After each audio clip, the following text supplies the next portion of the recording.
po, magandang umaga po sa inyo, maulan na umaga.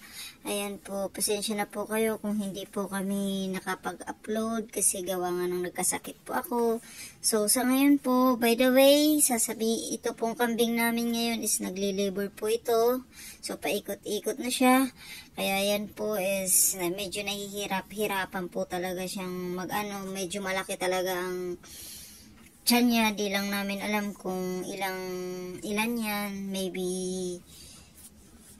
dalawa.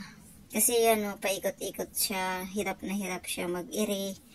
Ayan, so medyo nagiging na rin siya.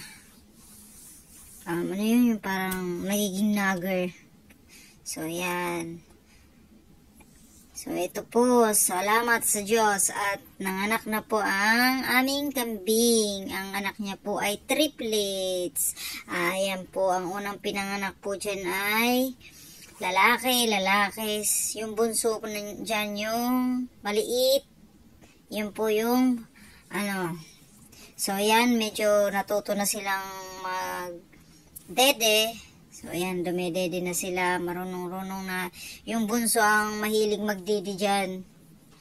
Yung may puti dito, yan ang palatandaan. Babae po kasi yan. Unika iha. Kumbaga, yung dalawang lalaki, yan. So, yung isa tulog-tulog, palibasa busog na yan. So, ganyan lang po sila. Yan po yung namin, umagang-umaga po yan, mga nasa around 6 pinanganak sila. So, yun, tumawag yung amo namin. Hindi pa nga po kami nakakaalmusal. So, nag-almusal kami dyan na. Yan ang aming almusal nung nagle-labor siya. So, pasensya na po kayo kung kasi patakas-takas lang po ang aming pagbibideo. Kasi syempre, pag nandyan ang boss, OFW tayo, alam nyo na. Ayan po. Sige, Didi.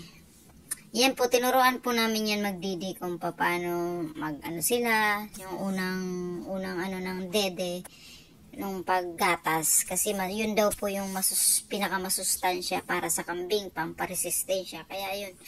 Yan, mabilis naman silang natutong magdede. Unlike ng ibang mga kambing na talagang kailangan i-hands-on pa namin. Mga 1 to 2 days pa namin talagang ibinubusal-sal yung bibig nila. Yan po pala yung papa ng aming kambing, yung pinanganak kanina. Yan ang papa nila.